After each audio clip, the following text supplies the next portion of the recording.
bringing up a very funny comedian, Amy Lawson.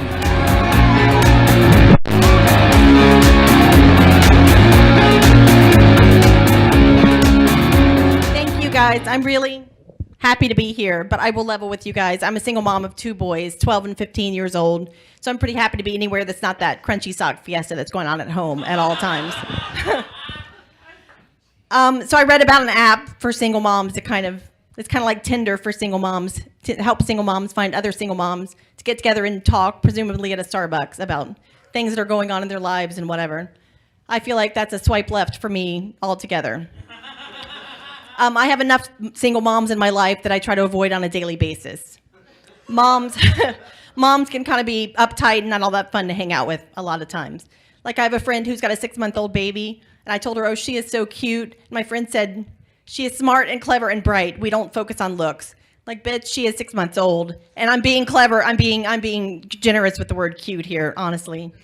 I've got a friend who's always bragging that she's wearing the same size now as she wore before she had her baby.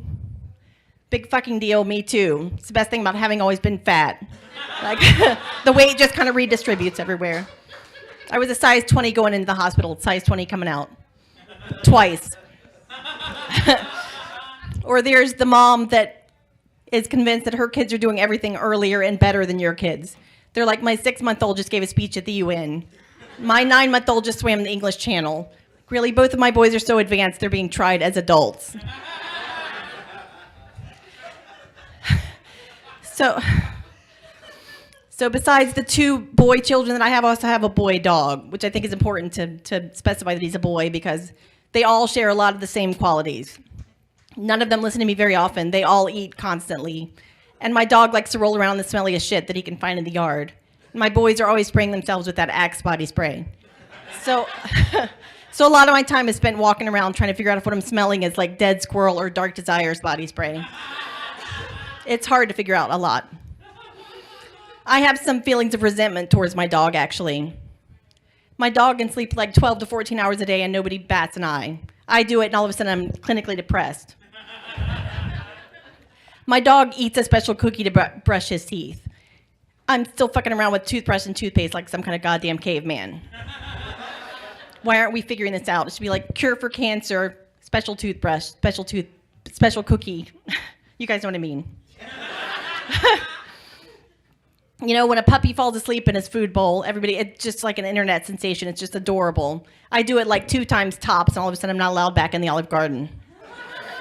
They have very stringent food bowl rules, apparently. Who knew? So, as I said, I have a 12-year-old and a 15-year-old son. I try to communicate with them using the same sayings that they use to each other. I read in a book that was a good way to sort of communicate with your kids. The other day, I heard my 12-year-old ask my 15-year-old, what's poppin', like what's going on? So I decided to say it to my 12-year-old, and he's like, your bone's from osteoporosis. You are too old to use that saying. So I give up with the communication thing. They're pretty much grown already, so I'm sure they're fine. My 15-year-old says my haters are my motivators. I don't know what that means, but I think that kid's getting a lot more people to hate him if he hopes to graduate from high school. So my eldest child actually saved my life a couple of years ago. He recognized that I needed an ambulance and called 911 because I actually had a massive ischemic stroke, which means I had a big blood clot in my brain. So he tried to use that against me one time when he was on restriction. I wouldn't let him go out. He's like, Mom, you wouldn't even be alive if it weren't for me. I was like, Max, I never wanted to tell you this, but the doctor said that I had the stroke because you were failing algebra. He ended up passing algebra, but he's failing geometry now. So it looks like I'll be having another stroke at some point. So I guess that's what he means by my haters, my motivators. I don't know. So when you go through a big health event like that, some people get really concerned that it's going to happen to them. They're just really paranoid. I guess it makes them see their own mortality. I had this friend that was really, really paranoid about something bad happening to her. I was like, the best advice I can give you is don't be born with a heart defect. But she just would not shut up. I had to finally push her down a flight of stairs to get her to shut the fuck up. So I healed for a little bit and then decided to try comedy again. And then about 6 months after that, I ended up in a psychiatric hospital for a couple of weeks with a diagnosis of bipolar disorder. You can tell comedians are fucking crazy. It's a stereotype that's actually true.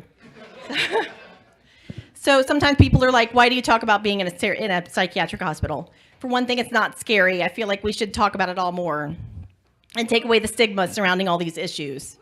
So, and being there wasn't bad at all. I was there for about 2 weeks, and they fed us like all the time, which to me is really important.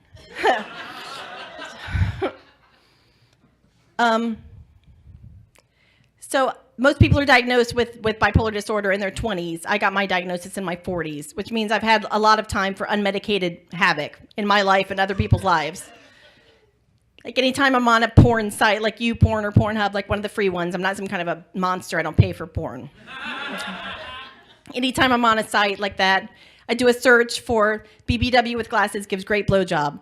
BBW means big beautiful woman glasses. Great blowjob is just kind of a humble brag. But I do that search to see if that guy ever figured out how to upload the video yet. So far, not yet. But let's be honest, I wasn't gagging on his big brain in that video, so it's not very smart. Thank you guys so much.